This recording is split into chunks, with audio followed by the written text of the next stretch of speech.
Why is Ghislaine Maxwell only coming forward with her Epstein Files revelations now? Why is it only now that Donald J. Trump has finally sent his representatives to rescue her from her living hell? The assassination of evil sex cult leader Ozzy Osbourne, known as the Master, bloodthirsty head of the celebrity paedophile Freemason group codenamed the Deep State, has finally set her free from his rule of terror.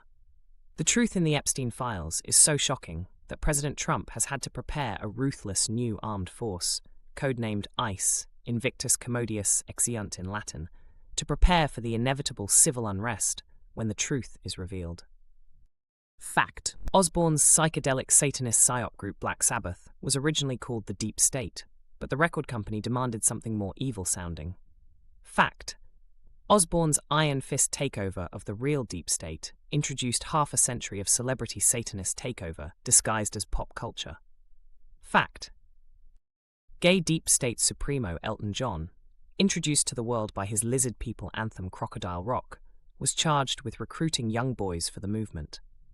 One of his many successes was a handsome young Muslim-Jewish drug addict called Hussein Obamstein, renamed during his Deep State initiation orgy as Barack Hussein Obama. Befriending the naive young Princess Diana, John established an alliance of evil between the Deep State celebrity paedophile Satanist network and the powerful British royal family. Fact: The only person big enough to stand up to the combined forces of the firm and the Deep State was American superstar Meghan Markle, codename the Spark, a former member of the Trump-Epstein teenage whore army, who was given the compassionate task by Donald J. Trump of going into the heart of darkness in Buckingham Palace itself to rescue war hero and Nazi sympathizer Prince Harry from a lifetime of degradation and crime. Fact: Epstein and Trump worked in secret since the 1980s to document and record the excesses of Deep State operatives by luring them into sex entrapment operations disguised as beauty pageants and model agency parties. Unable to confront Osbourne directly, they turned to the New York club scene, posing as sex traffickers and paedophile rapists themselves to gain the trust of the Satanists. Earning solid reputations as degenerates, they were playing a dangerous game, kidnapping and deprogramming Deep State victims in the underground dungeons at Epstein's well-protected island. Bill Clinton, Bill Cosby, Diego Maradona, Henry Kissinger, Nelson Mandela, the kings of Thailand, Sweden, and Spain. It was a bottomless well of child-murdering perverts. Donald J. Trump, safe in his Mar-a-Lago fortress, could use his international network of safe houses disguised as luxury golf clubs to plot the destruction of the Deep State with a few trusted assistants, luring an endless stream of celebrity Satanists with promises of gang rape events with glamorous teenagers.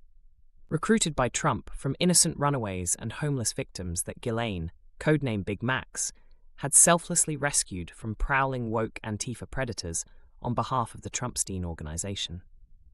The grateful girls were taken to Epstein Island for safety and then flown to Florida to be housed in luxury dormitories at Mar-a-Lago, operated by nuns and devoted to education and prayer.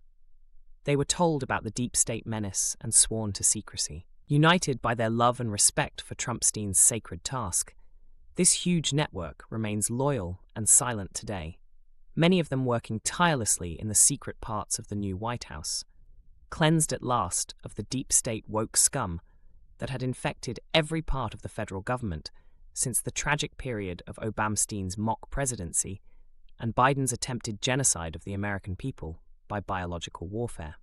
Fact: The Deep State responded by having Epstein incarcerated and murdered, and then imprisoning Trump and Epstein's right-hand woman, the heroic undercover operative Ghislaine Maxwell, keeping her in the same facility used to imprison other Trump-Epstein agents, including the crack Trumpstein assault forces that so nearly succeeded in breaking the hold of Deep State frontman and secret Democrat Mike Pence on the famous Day of Love.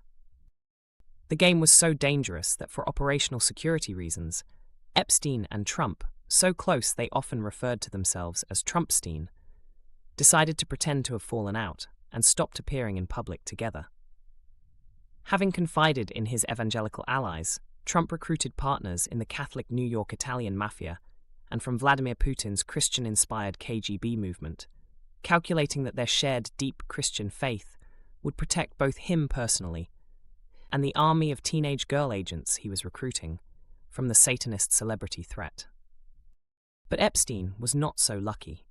His strategy was to suck the blood from the bloodsuckers, and unlike the highly moral Donald J. Trump, who acquired his vast wealth legitimately through teenage beauty pageants, casinos, Bible publishing, and a private university network, to monetize his deep love of religion, learning, and truth, Epstein made his billions by blackmailing his celebrity victims with videos of the rape encounters that he and Trump had organized. British crime lord Prince Andrew, a leading godfather in the firm, was a big scalp, but it was a step too far. The firm put out a contract on Epstein, and it was only a question of time until Ozzy Osbourne himself ordered the hit, carried out by his black-clad Antifa thugs. But now is the time of Donald J. Trump's greatest gamble. Having defeated the deep state candidates to become God's chosen president, he can at last put into action the plan he and his partner Jeffrey Epstein had been working on until Epstein was so tragically taken out of the fight. With Osbourne finally vanquished, Trump can now take over as the celebrity of celebrities, king of kings, the new master of the deep state. A secret ceremony is to take place in Scotland, and the surviving leadership of the deep state will have to bow down before their new master or face execution or life imprisonment. Once completed, this great move will transform the deep state from an evil conspiracy to part of the Trump Renaissance, a benevolent underground force, showering riches on the rich and blessings on the blessed.